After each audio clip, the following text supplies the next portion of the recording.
Good morning. Good morning. I'm Kurt Ullman. I'll be serving as your worship associate today. Welcome to the Unitarian Universalist Church of Savannah. We are working to build a diverse, multicultural, and beloved community. We celebrate people of all races, genders, sexual orientations, abilities, and ethnic and national origins. Here's our temple. Believer, unbeliever, or wild one, you are welcome, in YouTube and on site. Our Worship and Covenant Group theme for May is the Gift of Pluralism. If you're visiting with us this morning and would like to introduce yourself, please rise or raise your hand. Raven will bring a microphone. Are there any visitors on this side of the congregation? I see a couple.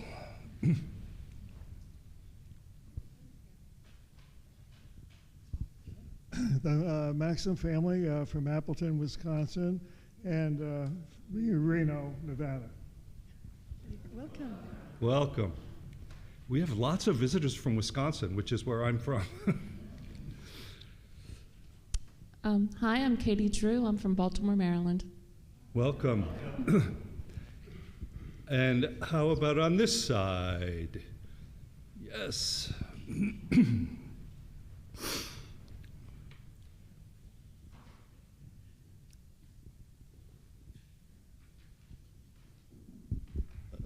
My name is Brad. I lived in Savannah briefly. I went to Scouting, graduated about a year ago, but now I live in Orlando now. So. And I'm Chris Taylor, and we live in Oak Island, North Carolina. Welcome. Anybody else? It's good to have all of you with us. Please join us in Ron Hall for refreshments following the service. You'll find Ron Hall in the next building by following the crowd through this door or the main doors, or ask the ushers. There are 2 cards in the pew back in front of you to help us gather information for the good of our community. Use the Rainbow Chalice card, either the QR code or the space provided to write your contact information, to sign up for our newsletter and to receive a welcome letter from our minister. Now is a good time to fill out the card with the red heart and chalice to share a joy or sorrow. If you do fill out either of these cards, please put it or them in the collection plate a little later this morning. Church announcements are mailed to members and friends on Tuesdays and Fridays. Check your email for complete details about important events coming up. I do want to draw your attention to one of them, Memorial Day at the Mighty Eighth. Join Reverend Lisa tomorrow at 10:15, and everything you need to know is in the email. And now, with the lighting of our chalice, the symbol of our Unitarian Universalist faith, we enter into sacred time. Our chalice lighter this morning is Justin.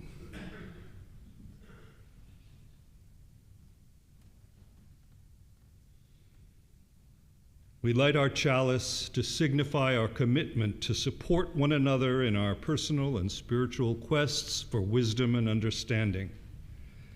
May the flicker of the chalice light remind us to offer sensitivity, respect, honesty, generosity, and love to all gathered here.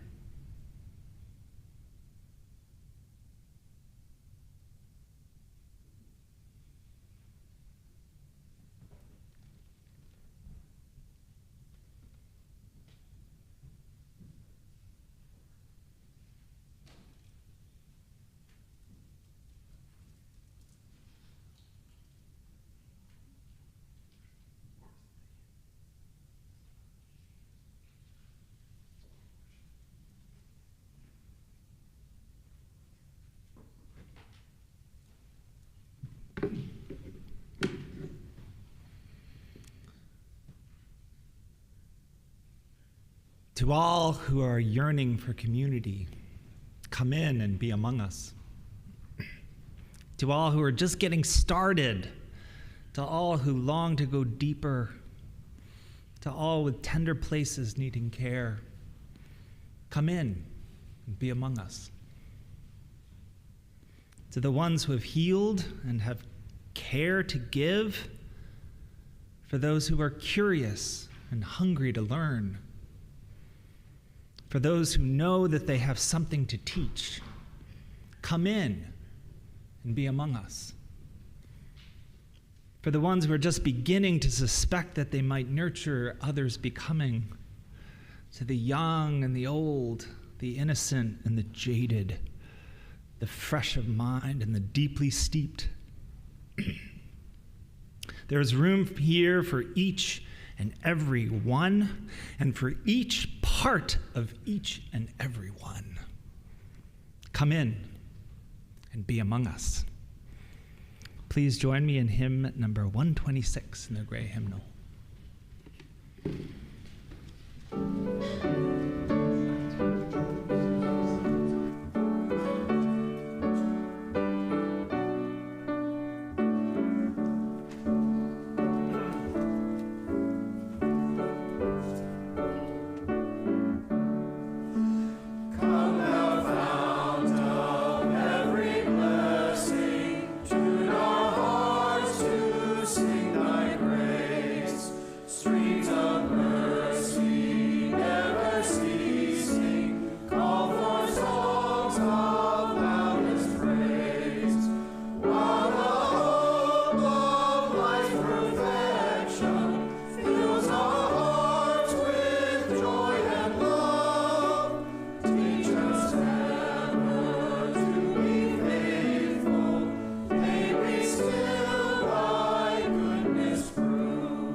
We doing there? Sound good? All right.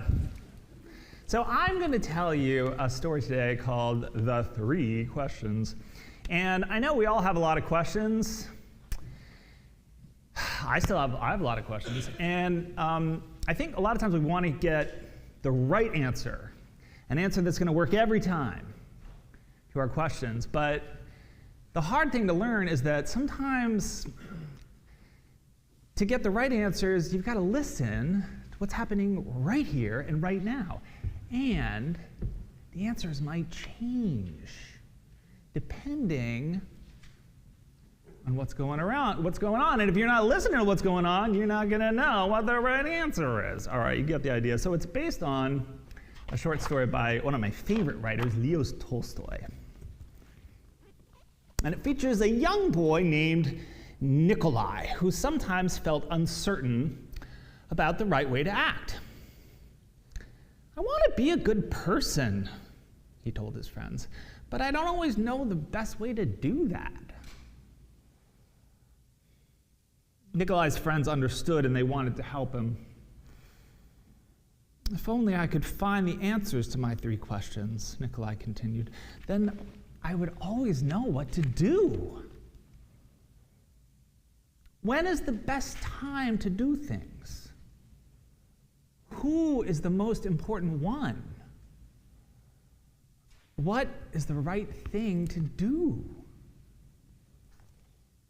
Nikolai's friends considered his first question. Sonia the heron spoke. To know the best time to do things, one must plan in advance, she said. Gogol the monkey, who had been rooting through some leaves to find some good things to eat, said, You will know when to do things if you watch and pay close attention. Then Pushkin the dog, who was just dozing off, rolled over and said, You can't pay attention to everything yourself. You need a pack to keep watch and help you decide when to do things. For example, Gogol, a coconut is about to fall on your head.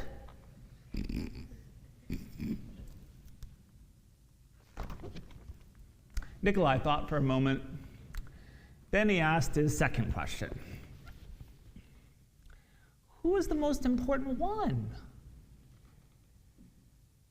Those who are closest to heaven, said Sonia, circling up into the sky. Those who know how to heal the sick, said Gogol, stroking his bruised noggin. That coconut really got him. Those who make the rules, Pushkin said. Nikolai thought some more. Then he asked the third question. Well, what is the right thing to do? Flying, said Sonia. Having fun all the time, boop, boop, boop, boop, said Gogol. Fighting, said Pushkin, right away. Then the boy thought for a long while. He loved his friends. He knew they were all trying their best to help him answer his questions, but their answers didn't seem quite right. Then an idea came to him. I know. I will ask Leo the turtle. He has lived a very long time. Surely he will know the answers I'm looking for. Nikolai hiked high up into the mountains where the old turtle lived all alone. When Nikolai arrived, he found Leo digging a garden. The turtle was old, and digging was very hard for him.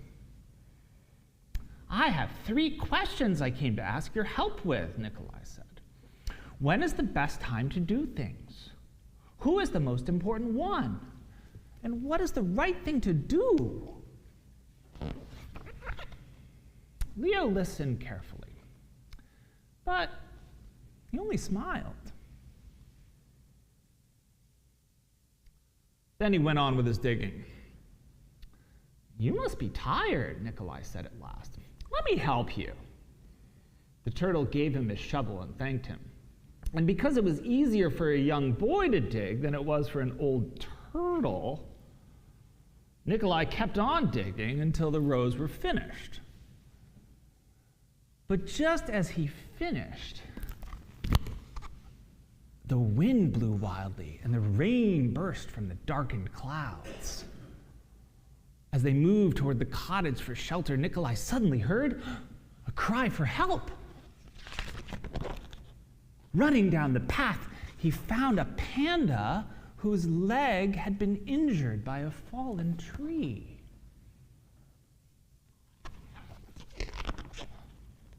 Carefully, Nikolai carried her into Leo's house and made a splint for her leg with a stick of bamboo. The storm raged on, banging at the doors and windows, and the panda woke up. Where am I? She said, and where is my child? The boy ran out of the cottage and down the path. The roar of the storm was deafening. Pushing against the howling wind and drenching rain, he ran farther into the forest. There he found the panda's child, cold and shivering on the ground.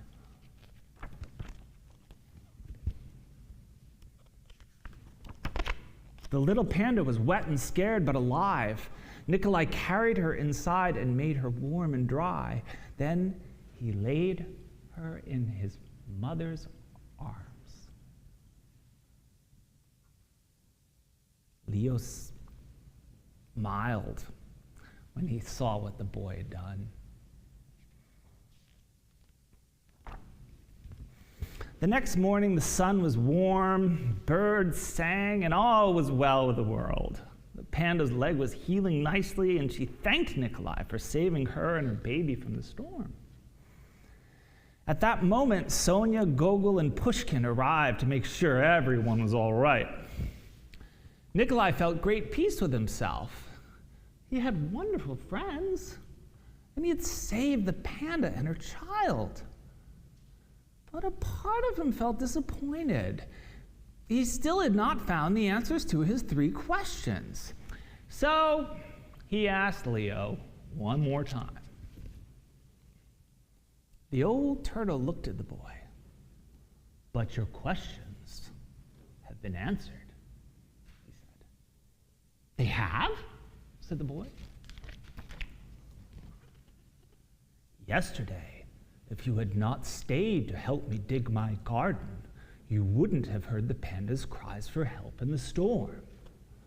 Therefore, the most important time was the time you spent digging the garden. The most important one at that moment was me, and the most important thing to do was to help me with my garden. Later, when you found the injured panda, the most important time was the time you spent mending her leg and saving her child.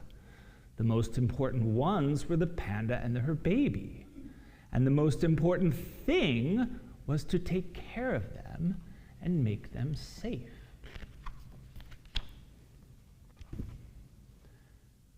Remember then that there is only one important time, and that time is now. The most important one is always the one you are with.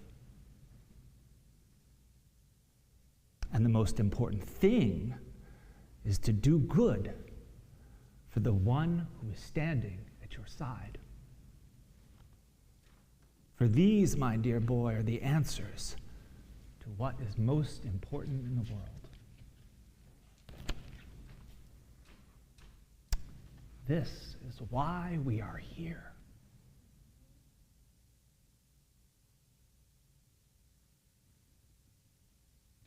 And that's your story for meditation. Enjoy, Ari.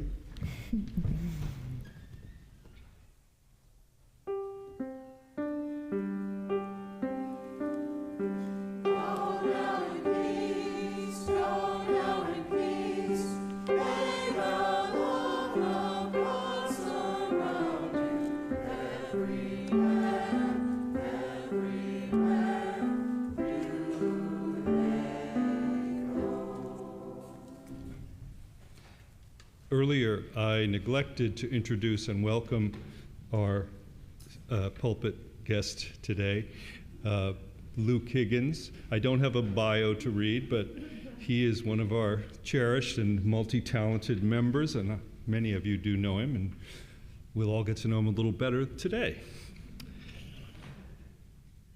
As we approach the time for our offering, give what you will for the church that has meant so much to you, for the church that has meant so much to those who came before you, and for the church that will mean so much to people you will never know. Give what you will, for you are a generous people. To donate via debit or credit card, please use the QR code on the back of the order of service, and mailed checks are also welcome. Thank you for your generosity. The gifts of the congregation will be most gratefully received.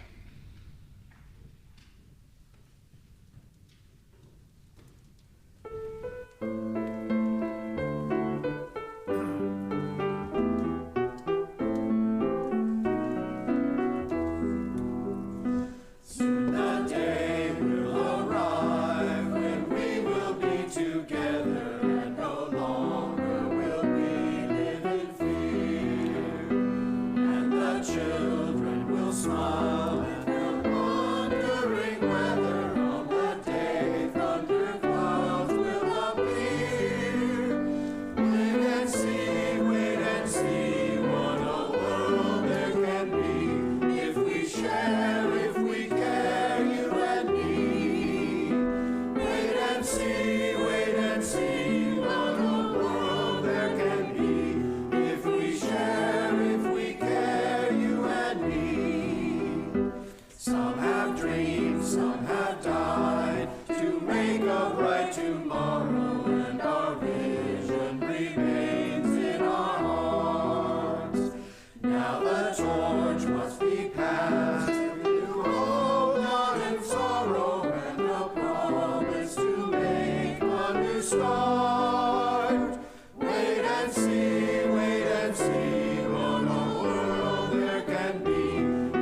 We have a few joys and sorrows this morning. From Steve Hutter, grateful for the memory of all those who have served our nation in the military, including Bob Hutter, USAF, and Bob Peterson, USN. And from Ziggy, a joy. I'm going home this week. I can't wait to be with my dog. And I also have a joy. Bill and I were lucky to spend part of the week with Kelly Blackmar and her husband Jeff up in North Carolina. Now let us hold all our joys and sorrows, spoken and unspoken, in our hearts as we join together in the responsive reading found in your order of service. Joy and woe are woven fine, a clothing for the soul divine. Under every grief and pine runs the joy of the silken line. It is right it should be so. We were made for joy and woe. And when this we rightly know, safely through the world we go. So may it be now and in all the days to come.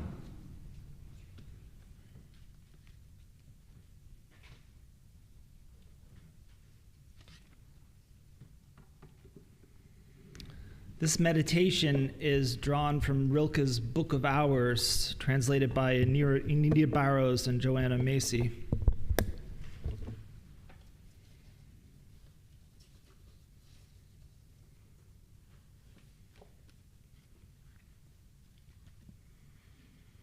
I have many brothers in the South who move handsome in their vestments through cloister gardens.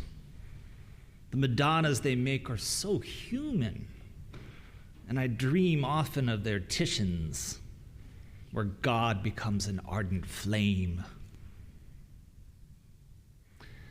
But when I lean over the chasm of myself, it seems my God is dark and like a web, 100 roots silently drinking. This is the ferment I grow out of.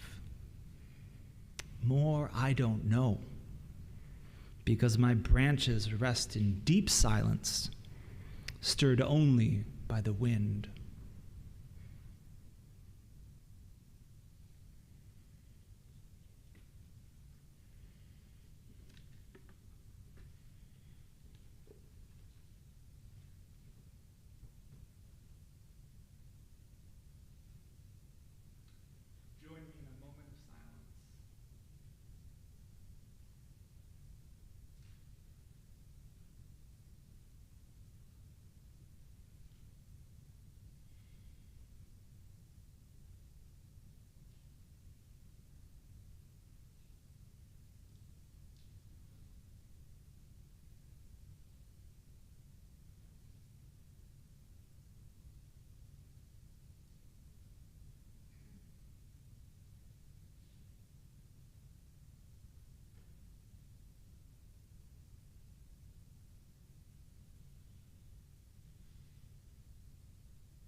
The first of our two readings is by Nigerian theorist and activist Bavo Akomolafe.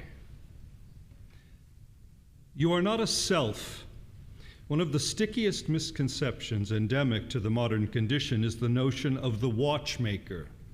It is the idea that as the privileged offspring of a divine watchmaker, we are, in essence, rational decision makers. And although this steady stream of cold logic and precise selfhood is often interrupted by the eddies of irrational emotive states, proper human experience is fundamentally rational, calculated, and internally regulated. You think that your thoughts mirror the world as it is, and that when you speak about the world, you really are describing things as they are. You think your memories are mere archives of factual descriptions from your brain bank. You think you understand why you act in the ways you do. You think you are a self, an embodied aspect of the universe, but separate from it, with neutral, objective access to it. You think you are in control. There's good news and bad news. The bad news first. What's now gaining prominence is the realization that you are deluded, just like the rest of us. Psychological research, conclusions drawn from neurocognitive studies, shamanic wisdoms from indigenous traditions around the world, decolonial revisions of world history, all seem to affirm that human experience is something else entirely. When you're faced with a decision, say choosing between a red, a green, and a blue car, and you settle for a blue one, you convince yourself that in the duration of a blink, you've somehow made a decision, that you are in control. What escapes your assessment is how preconceived notions influenced your choice, how invisible energies, fleeting fluctuations, tiny imbalances, slight permutations, distant archetypes, and intimate histories combine to create new possibilities. What's lost in these conventions is how beliefs actually choose us, how decisions actually control us. What's hidden under the shadows of hegemonic worldviews is how we are always possessed, our boundaries always porous, permeable, and fuzzy. The good news is also that you are deluded. Well, because you are human. You are not the cold, detached watchmaker sprouting shiny cogwheels of rational behavior. You are a wild bonfire swaying to the music of the forest, not simply because the wind blows upon you, but because you are the wind as well. You do not see the world as it is, but this is not for want of effort, for seeing the world is an act of storytelling, a way we come to terms with the wildly indeterminate coalition of potential we conveniently call reality. And though it seems that you recall events mechanically from your internal memory banks, you never have and never will, since we don't actually recall events at all. We recreate them. And some universalizable conscience, that irrepressible crusader buried within your soul, well, he is a defunct program. A curious Eurocentric notion bequeathed to us by our colonial otherings. He is not the voice of a higher view on the world. He offers but one way of seeing. Your satisfaction is not derived from the leftovers on his table, for you are satisfaction itself. You are a star supernova imploding and coalescing over and over again in a beautiful symphony that cannot be replicated by our fondest choirs. You are not opaque or transparent. You are not holy or pure any more than the soil is clean. You are not final or the subject of some grand reward distribution scheme. You are too involved to be measured in those ways, too spread out to be contained on a throne. You are not a self as such. Curious as it seems, the self is what emerges when you focus on a single impoverished aspect of the processes that create your experiences. In focusing, we lose sight of the transience of the seemingly permanent.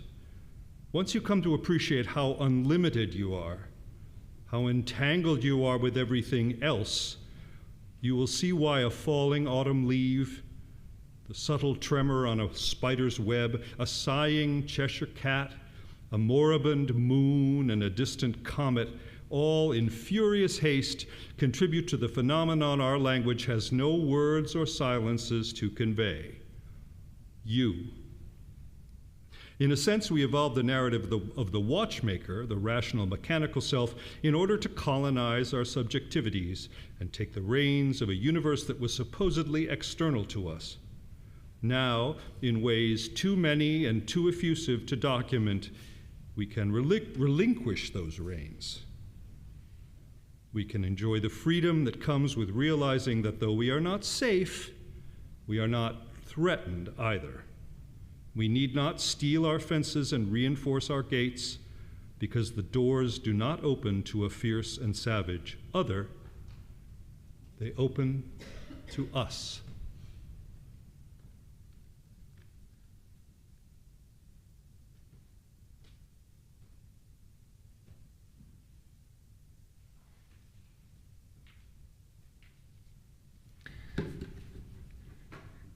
I take full responsibility for giving Kurt that rather long and convoluted piece to read, and I appreciate you sticking with it.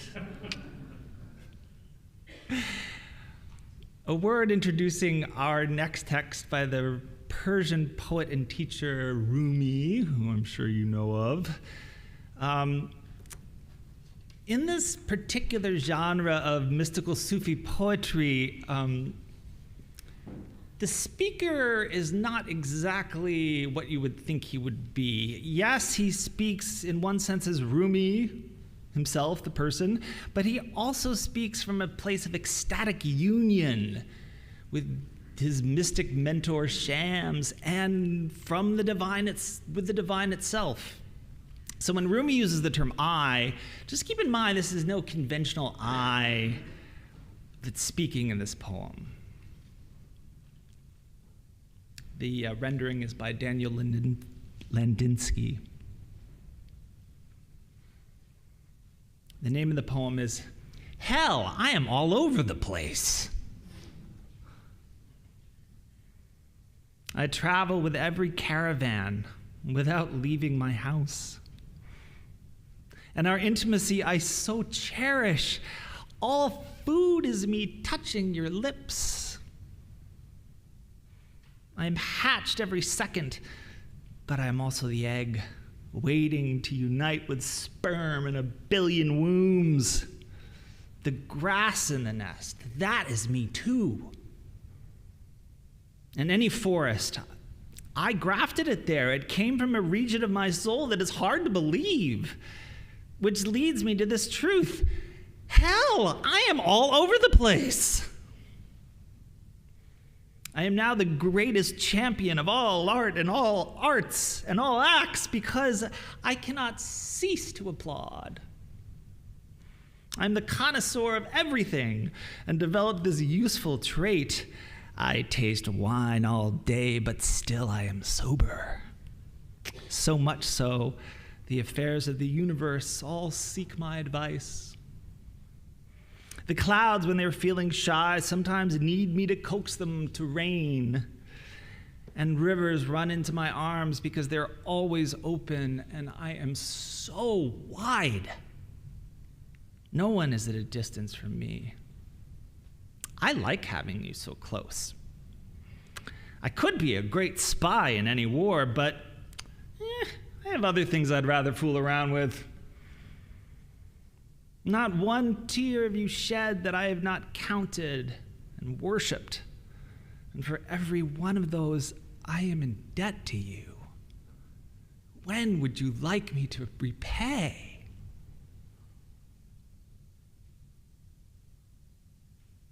I'm weeping now, myself, because love just entered this poem from an angle that caught me off guard.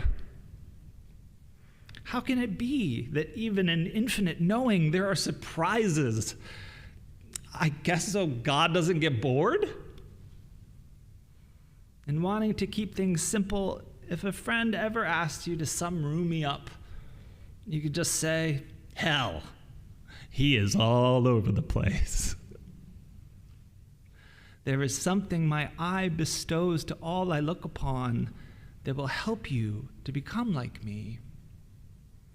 All over the.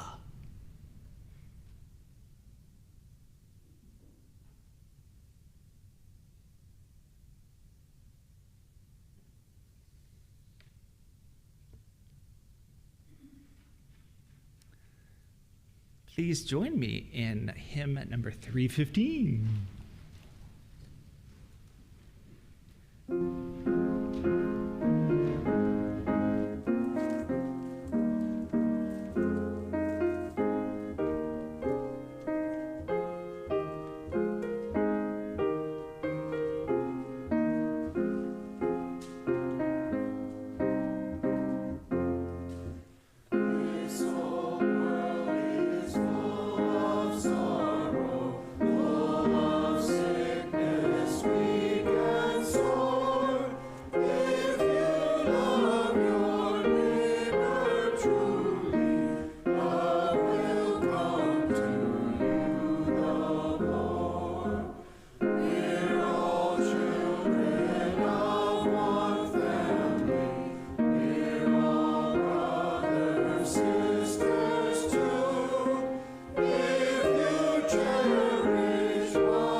I'm just going to put this up just a wee bit.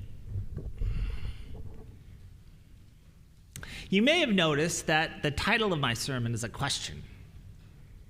Obviously, I'm going to be dealing with pluralism, even advocating on its behalf. But the task might be a bit more complicated than it would seem at first. After all, not one, but both titles of our denomination, Unitarian Universalism, begin with a prefix uni, drawn from the Latin root word unus, meaning one. And isn't oneness, unity, precisely the opposite of what we'd associate with the term pluralism? Well, I'm actually going to say yes and no. It depends. On what, you might ask? Well, I'm going to try to answer that question along with the question my sermon title asks. But it feels important not to rush into anything. For one thing, I want to invite you to think on these questions for yourself for a bit, especially in light of the readings Kurt and I shared, one of which was a lot to take in. Does a commitment to radical pluralism contradict the tenets of anything we dare to call Unitarian Universalism? And what kind of pluralities are we really wanting to affirm here? A pluralism of what? To assist in your meditation on these questions, let me describe a dream I had as a young man, some fresh insights uncovered by the life sciences, and an account, or at least part of one, of how I learned to bring peace to some of the long warring factions of my soul. First, the dream. I had it in my first months away from home at the weirdly elitist workaholic college I went to for 2 years. Obviously not the Santa Cruz Banana Slugs. That's where I graduated. I was terribly unhappy. And in the days before the dream, had been desperately trying to understand a famous essay by the psychoanalytic theorist Jacques Lacan. It's on the developmental stage passed through in late infancy he calls the mirror stage.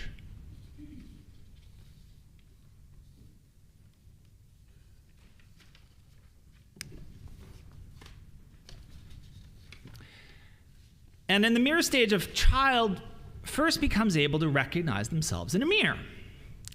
For Lacan, this presents the child with a terrible crisis. They must reconcile their inner experience, which has never had to distinguish what's going on inside from what's going on outside, with this neatly bordered image reflected back at them in the mirror, right? I mean, there's the body. Wait, it's a one thing? I don't feel like one thing. What's going on? So this discrepancy between what they feel, which is a profound lack of individuation, and what they see in the mirror, a person seemingly whole unto themselves and separate from the world around them, is, according to Lacan, never fully resolved. The contradiction is only ever repressed. Moreover, this primary repression is the very condition for the child's entry into language, what he calls the symbolic order. For Lacan, we must repress these contradictions made explicit by the mirror stage if we're ever able to use language in its proper sense, speaking as a subject, as an I. Think the rational watchmaker I. As humiliating as it was to just understand this little beast of an essay, far more difficult still was my experience of actually finally getting it. I was already reeling with the identity crisis of living away from home in a highly competitive social environment, and now some great European mind was explaining exactly how and why my experience of identity was based on a delusion, the product of a primary repression that was nevertheless unavoidable if I was to use language in its proper form. This is an English class. I had to use language in its proper form. I was devastated. My sense of self felt like there was adrift on the waves of a stormy ocean. I'm not exaggerating when I say that in the moment that I actually understood that essay, I was kind of scared I was going to lose my mind. Yeah, I'm sensitive like that. Yeah, it's weird. But at some point not long after that, I remember waking up from one of the most vivid dreams I've ever had. I remember nothing about it other than the final striking images it left with me. My mind's eye followed a flock of strange-looking geese in the sky. They spun and danced in a gorgeously synchronized cloud of movement. Then I telescoped in on one of its faces and met this almost alien gaze. Its strangely intelligent eyes seemed to be communicating some ineffable yet incredibly important truth. If I were to translate that message today, which at the time I had no words for, it would be something like this. The intelligent presence you see in my eyes is not merely within, nor is my flight directed by some flock leader. We simply know and move together. You don't know it yet, but really, you're no different from me. From us. I woke up from the dream with a sense of calmness and peace I hadn't felt for months. And whenever I invoked these dream images, they brought a sense of wonder that eased my insecurities. At the time, though, I made no explicit connection between the dream and the crisis that Lacan's mirror stage essay provoked in me. Incidentally, this crisis culminated both disastrously and poetically a couple years later when I deleted an essay on my computer by mistake and in a fit of rage sprinted out of the library so fast that I crashed through the reflective doors of our college library, ripping my arms open in the process. Yeah, it's funny, but not funny, right? Yeah. Talk about the return of the repressed. Woo! I mean, I literally shattered the mirror. An ambulance carted me off, and I never went back to Swarthmore, as a student anyway.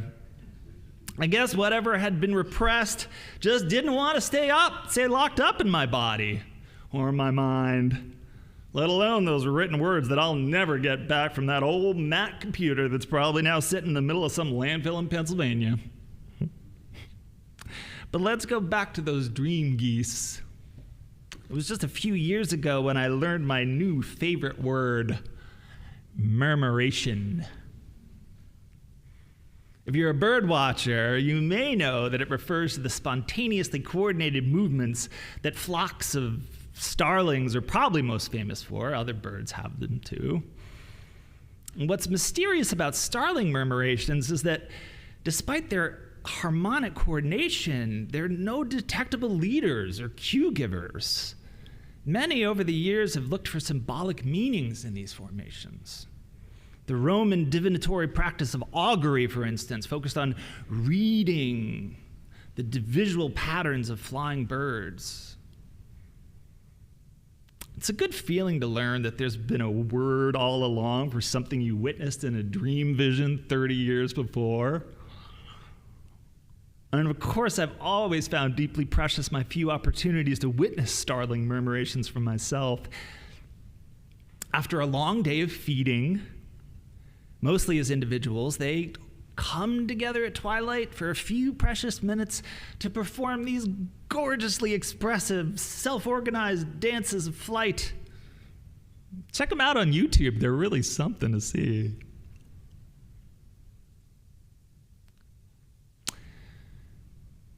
Consider the octopus. Marine biology has recently been shedding light on the astounding degree of intelligence they display. I have an octopus shirt. I wear it to church a lot. You might have seen me in it. But what most mystifies marine biologists and cognitive scientists alike is that octopi seem to mostly lack any complexly centralized nervous system. Human beings have long assumed that intelligence depends on the centralization that a brain imposes on its nervous system. We assume that intelligence needs a central base of command. The version of the brain possessed by the octopus, however, does far less work than that of the human brain. In fact, their most concentrated clusters of neurons are actually in their tentacles, which makes sense given that everything they do is with their tentacles. One study of octopus behavior, and this is where it gets really cool, shows that different tentacles of a particular octopus will respond to the same stimuli with slightly different behaviors or personalities. One tentacle might respond to aggressive stimuli quite protectively, while another tentacle might react to the same stimuli with far more curiosity and risk tolerance. And these tentacles seem to retain their personality traits as they experience new encounters. I mean, we're basically talking here about a highly intelligent species for whom it's completely normal and functional to have what human beings would pathologize as multiple personality disorder. Another way of saying it is that the octopus displays a highly cultivated form of plurally distributed intelligence. But as we discover more about the incredible intelligence of plants and trees, which of course have no centralized nervous system whatsoever, or the socially ordered networks of certain insects, or still better, mushroom mycelial networks, well, the examples start proliferating all over the place. Take, for example, the last of these. Naturalist Merlin Sheldrake describes how mycelium form symbiotic relationships with plants and trees. While feeding off plant waste, mycelial networks, sometimes extending miles underground, provide entire forests with communicative networks that allow trees to signal to one another so as to prepare for the approach of various threats or opportunities that might be approaching from miles away. Think about that. It's like an underground internet for trees.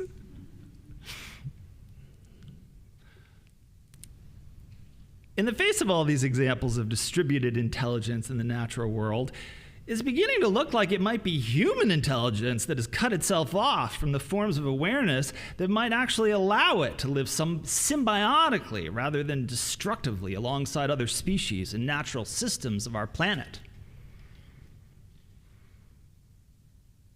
Let me end with an account of a therapeutic method I learned and have been practicing for the last couple of years with a friend of mine in town who's actually with us today. Welcome, Justin. The therapeutic method is called internal family systems. All I can do here is, of course, walk you through a few of its basics. First of all, it begins from the working assumption that the self is inherently plural. What we think of as our everyday self is really a more or less coordinated system of parts, each of which has a particular role with which it's entrusted. Now, it's not unusual, in fact, it's probably most common for some of these parts to get hurt or even traumatized, especially early in life when we're most vulnerable. Our parts cope with that trauma in ways that may have successfully protected us at the time, but as they get stuck performing those same actions in contexts where they're no longer helpful, they become problems. They also come into conflict with habituated agendas of other parts whose tasks may be diametrically opposed to their own. None of these parts have bad intentions. The worst that can be said about even the most self-destructive of parts or other destructive parts is that they're caught in the past, misguided, ignorant. To make peace among these parts, we need to bring them into the lovingly attentive light of the present moment, a light that provides access to our higher or true self, what Advaita Vedanta might call our Atman. This higher self, in my view, is not so much a thing or substance as it is a focused capacity for loving attention. And the light it sheds doesn't reflect off surfaces so much as impart a living glow, one that awakens the intrinsic glow within each of our parts. This brings us to one of the more beautiful secrets of internal family systems, or IFS, that each and every part gathered around our higher self has its own higher self. And each of those selves have their own sets of parts, which in turn have their own higher selves, and right so on, down in fractally patterned repetitions. Pretty wild, right? Even more radical still, and this is where, admittedly, we start to wander beyond the margins of the more reputable versions of IFS, so I don't want to, let you to think this is all that IFS does. It's fringe IFS, we'll call it. We sometimes encounter parts within that aren't entirely our parts. These others within, as therapist Robert Falconer calls them, may have good or not so good intentions toward us. If I were really to push the envelope, I might go so far as to claim that our imaginal landscape is inhabited by beings of many kinds: human, non-human, ancestors, children, spirit guides, and sometimes even demonic entities. My life has been saved multiple times over by particular spirit guides that I've met as Jesus Christ, the Bodhisattva of compassion Avalokiteshvara, and a power ally appearing to me as a Black Panther who shows me how to move through the shadow realm with unself-conscious poise and joyful precision. Recently, I had to release a parasitic part that didn't belong to me. But not one of those entities or parts, not even those I might describe as demonic, is bad in its essence. Every one of them desires the good, wants to learn how best to love. Even those whose capacity to do so has been hidden for so long that it's all but been forgotten. That's why Richard Schwartz's most recent book on internal family systems is called No Bad Parts. So let's see if we're any further along toward answering the questions with which we began. Is radical pluralism, in fact, compatible with a religious framework that doubles down on its unis, its ones?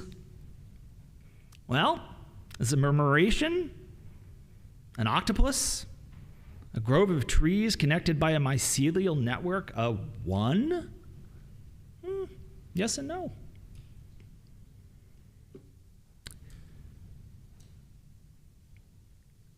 Is it a plurality? Well, yeah, most definitely, but pluralism then needs to be complemented with another badly needed term, relationality. Not relationality as mere interaction, as if you start with the individual thing and then add some relations onto it after the fact. No, because that is what makes the thing or self what it is to begin with. Because relationality, is what I'm trying to say, is what makes the thing what it is to begin with.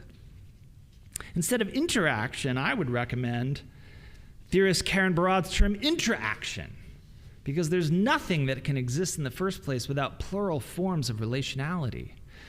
Any uni, any unifying or universal togetherness is the product, not the source, of a plurality-seeking relation.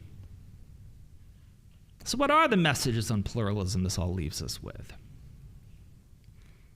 Fear not becoming less of you as you identify with more of everything else. For with the clarity of divine illumination, the opposite is in fact the case. Your most immediate sense of self is but the peak of a wave whose real movements originate in mysteriously synchronous depths, the wild complexity of which you will never fathom. But the illumination that brings peace within is the same that lovingly connects us to everything without, whether hidden or revealed. A pluralism of what, then, are we ceaselessly applauding, to use Rumi's terms? Of course, a plurality of religions and cultures and persons and species and sexual orientations and genders and races and ethnicities and all the rest. But it's more than that. We ourselves are plural. The universe itself might be better named a pluriverse. The body of God, the very body of time-space itself, is relationally plural. This is pluralism all the way down, proceeding into unfathomable depths and rising toward ineffable heights. So be nourished at your deepest, darkest roots. Be illuminated at your most elevated heights.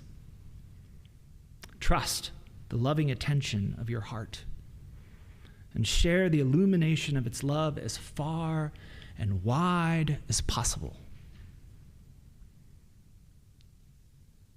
Bless the relational unities of proliferating pluralities, and bless the relational pluralities of proliferating unities. All are welcome here. Here.